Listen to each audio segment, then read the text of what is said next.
Okay, welcome everybody to today's class. We're going to look at phrasal verbs again. I'm still writing the phrasal verbs book. I have almost finished it. There aren't many chapters left to finish. There are 3 or 4 chapters, but it will be available pretty soon.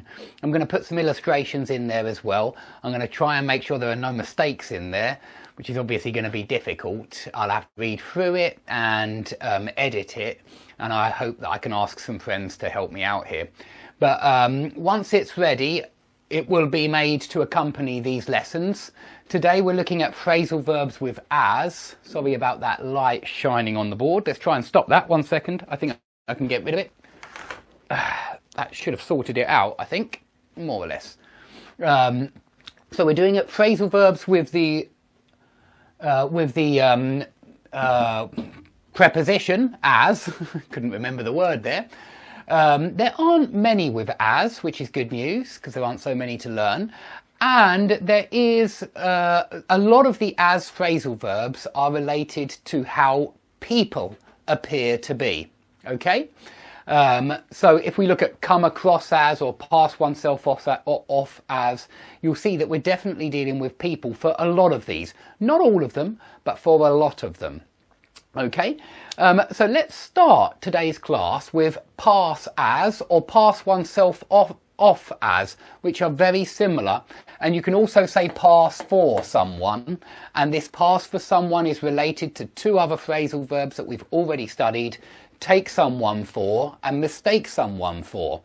So if you pass yourself off as a policeman, it means you pretend to be a policeman and you manage to fool people that you are a policeman.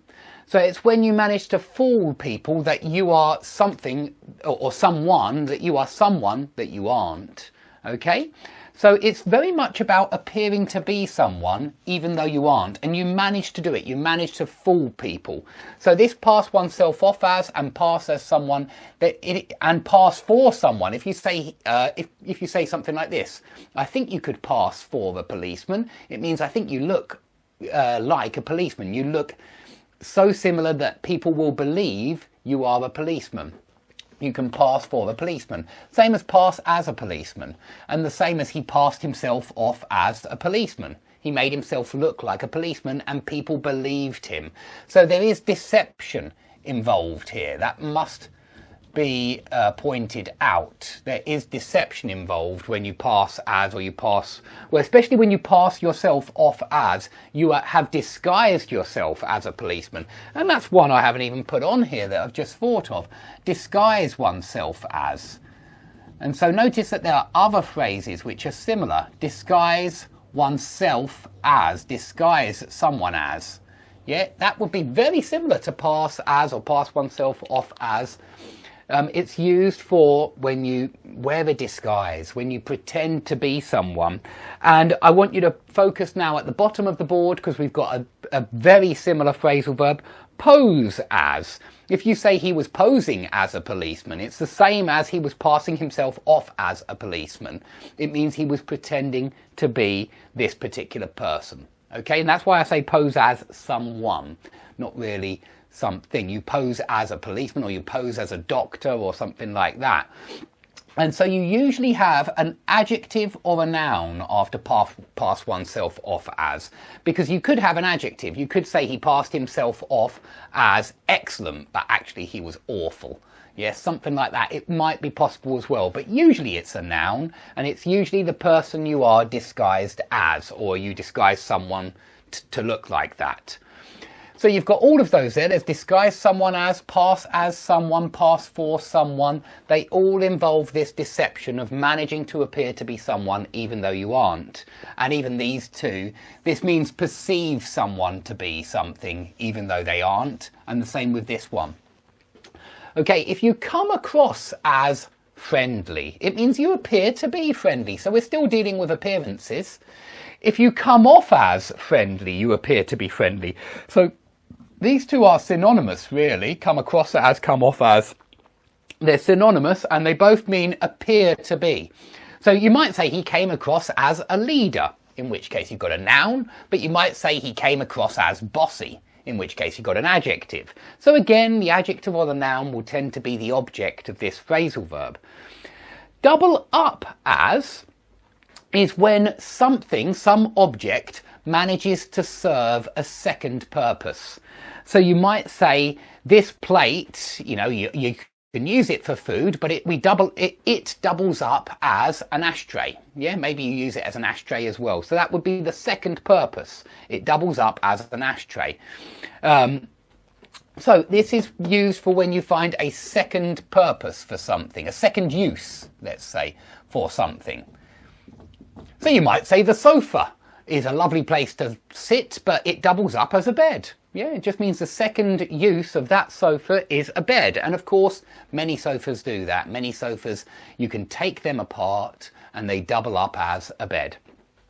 Okay, if you have someone down as, let's come back to these two, because these two are the main two phrasal verbs with as, and many of the other options are similar to these two. So if you have someone down as, it means you believe someone to be like that. You might say, I had him down as a fool, but I was wrong. Yeah, I took him for the fool, but I was wrong. Okay, so if you have someone down as, it means you believe someone to be something, but you may well be mistaken. So yeah, to have someone down as, to believe someone to be, I would say, believe someone to be. I believed him to be a fool, yeah? Believe someone to be. And very similar to take someone for, very similar. Now, put someone down as is the same. If you say, I put him down as a fool, but I was wrong, it's the same. This is a direct synonym of this one. And you might have a fool at the end, or you might have an adjective. I had him down as stupid. Yeah, but actually he's very intelligent. I put him down as impetuous, but actually he's very careful and cautious. And also mark someone down as is another option here. They're all synonyms. However, in my opinion, this one is the least used. You don't often see mark. You normally see put or have. Okay, we've done pose as, because it's like disguise yourself as, pose as, pass for. And that's the difference. These ones, pass as or pass for, mean you are successful. You managed to make people believe that you were someone else. This one just means you're pretending to be someone else. Maybe you're successful, maybe you're not. You could pose as a policeman and nobody believes you. But if you pass for a policeman, it means people are believing you. They think you are the policeman. Okay, but pose as is more like just disguise yourself as. Okay, if you save a document as something, that just means you give a name to the document when you save it. This is a computing terminology, a computing phrasal verb. And if you say, if your friend is looking for your document on the computer and you say, I saved it as phrasal verbs 1, then they can call up the window and they can find the document that you have saved as phrasal verbs 1. Okay, if you look on someone as something, this is again very much related to perceiving someone to be, believing someone to be. I've put over here, consider someone to be. So yeah, it's the same. Consider someone to be, perceive someone to be, believe someone to be. This is very similar again.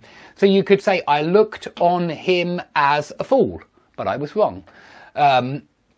This one doesn't necessarily have that idea, though, that you are wrong. The other ones do. These three down here, they certainly do. In my opinion, when you say this, it's usually when you mean, but I was wrong.